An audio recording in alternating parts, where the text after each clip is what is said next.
Hello everybody, thank you for joining us. Today we're going to do a fun sketch of Rupert Thorne from the Batman animated series. So Rupert Thorne was of course introduced in the 90s in the animated series, but he's a character,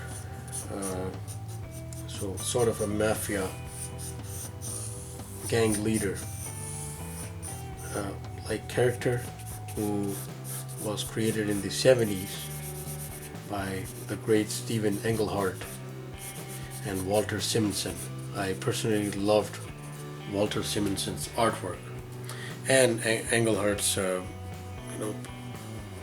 directive, his placement, his style, all awesome things that we can really benefit from if we are into comics or pop culture media that focus on entertainment like the animated series. So what we have is a nice fat oval shape, smaller at the top might help. Rupert Thorne's animated series style was very close to the comic book portrayal of this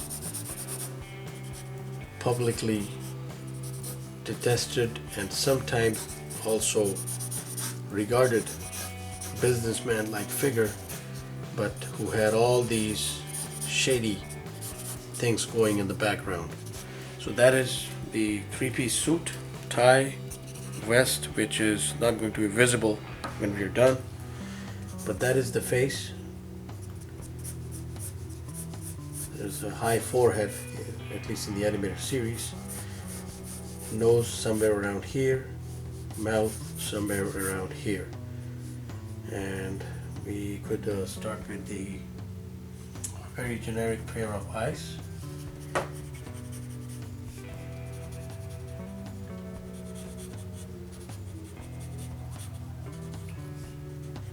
It was amazing that in the animated series, which was helmed by the great Paul Dini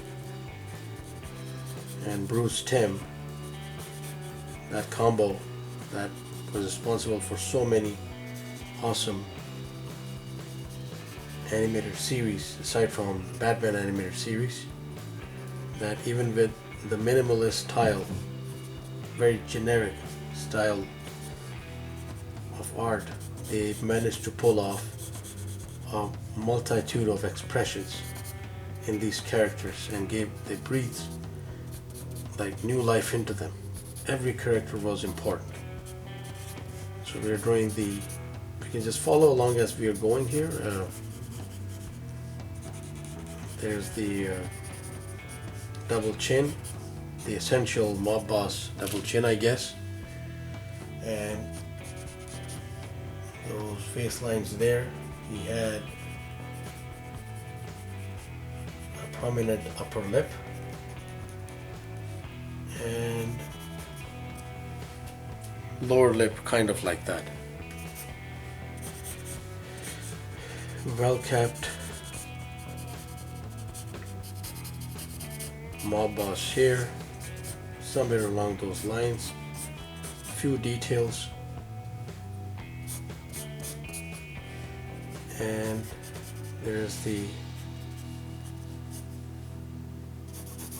remainder of the hair. So that is the sketch itself of Rupert Thorne.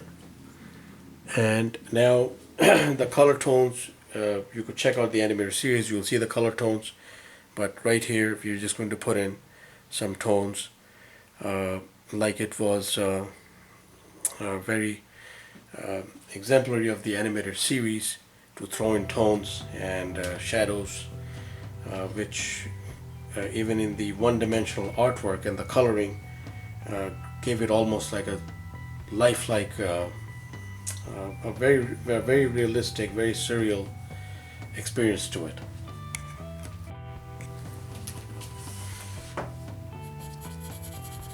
So the best thing is that we, just like the animator series, determine some points where the tone will get in. For on this side of the face, we can just fill in the eyes very quickly. We can fill in the eyebrows.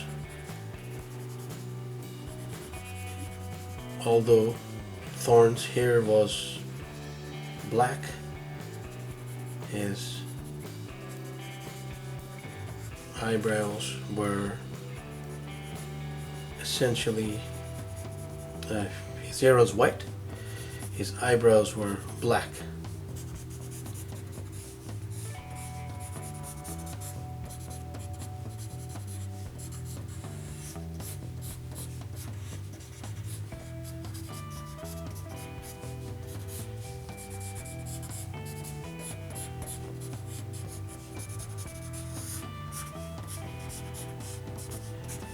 We're just going out quickly. It is a sketch, and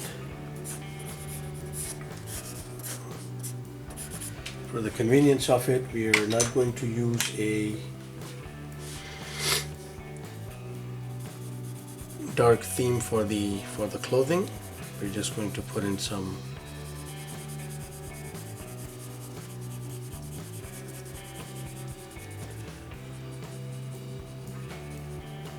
fact, we can go like that a little bit.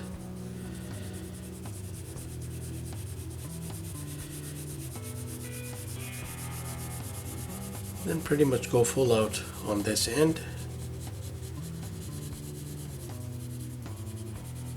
A little darker there because again we have our own, we could always give this some additional life by putting in some shadows and tones of our own.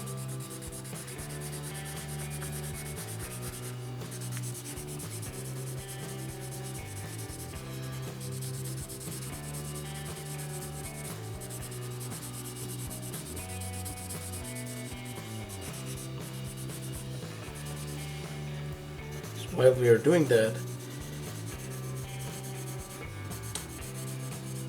I think it's best to mention that Thorne was one of those characters that the audience, the viewing audience, loved to hate.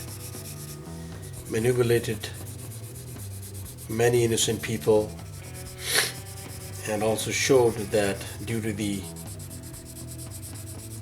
it was depicted in the series that due to the Batman's sense of justice and going by the book, he did not necessarily get his comeuppance in kind. So he was also necessary for spawning, I think, at least 2 big villains. Even during the course of the series, comic books are an entirely different story. We're just putting in some tones here to finish this off. Just leaving soft white tones in the white. More prominent here on in the clothing, essentially filling out the clothing there with that tone.